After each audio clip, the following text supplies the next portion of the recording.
YSR Congress party నాయకులు, కార్యకర్తల మీద దాడులు, కేసులు, అరెస్టులు శరమామూలుగా జరుగుతూ పోతూ ఉన్నాయి.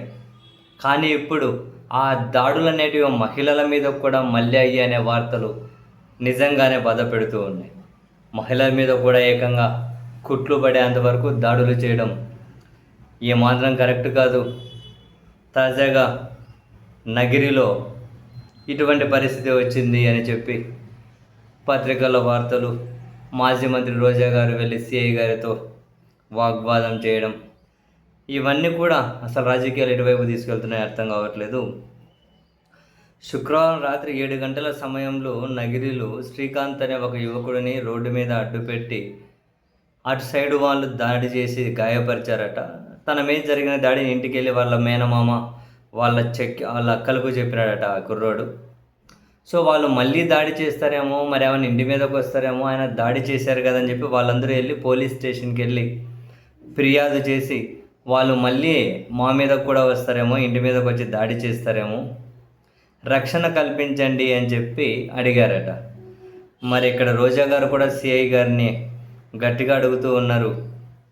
అలా ఫిర్యాదు చేయగానే వీళ్ళు పోలీసుల సమాధానం ఏమంట, మేము భోజనానికి వెళ్ళాలి, రేపు రండి అని చెప్పారట. నిజంగా ఇంత దారుణంగా చెప్పి ఉంటారా? చెప్పలేము. ఆంధ్రప్రదేశ్ పోలీసుల విషయంలో ఏదైనా సాధ్యమే అన్నట్టుంది పరిస్థితి.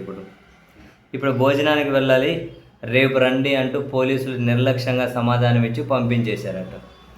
వాళ్ళు అట్లా ఇంటికి రాగానే మళ్ళీ వాళ్ళ ఇంటి దగ్గర ఉన్న వీధి లైట్లు ఆఫ్ చేసి అందరూ ఫస్ట్ రోడ్డు మీద దాడి చేసిన వాళ్ళు నెక్స్ట్ ఇంటి మీదకి వచ్చి మొత్తం వైసీపీ అంగన్వాడీ సంఘం అధ్యక్షులు ఒక ఆమె ఉంటుంది, ఆమె మీద, వాళ్ళ చెల్లెల మీద, వాళ్ళ మేనమ్మ మీద, వాళ్ళ తమ్ముడి మీద సుమారు ముగ్గురికి 11 కుట్లు, 7 కుట్లు, మొత్తం కుట్లు పడ్డాయట. అంతగానం కొట్టినారట. ఆడవాళ్ళను కూడా కొట్టడం ఎందుకు? ఏంటిదంతా? చూడండి, రోజా గారి కమెంట్ కూడా చూడండి. మహిళలనే కనీసం మానవత్వం లేకుండా ఇనుపరాళ్లతో హత్యాయత్నానికి పాల్పడితే కేసు కూడా నమోదు చేయలేదు పోలీసులు. ఈ పోలీసుల నిర్లక్ష్యం కారణంగానే రెండో దఫా దాడి జరిగింది.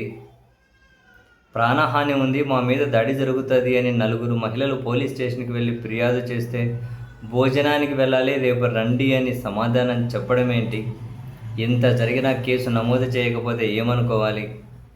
జరిగిన దారుణం కళ్ళ ముందే కనిపిస్తూ ఉన్న పోలీసులు ఇంత నిర్లక్ష్యంగా దాడి చేసిన వాళ్ళకి మద్దతు ఇవ్వడం ఏంటి అని మాజీ మంత్రి రోజా గారు కూడా అక్కడ సిఐ గారితో స్టేషన్లోనే గట్టిగా అడుగుతూ ఉన్నారు సిఐ గారిని.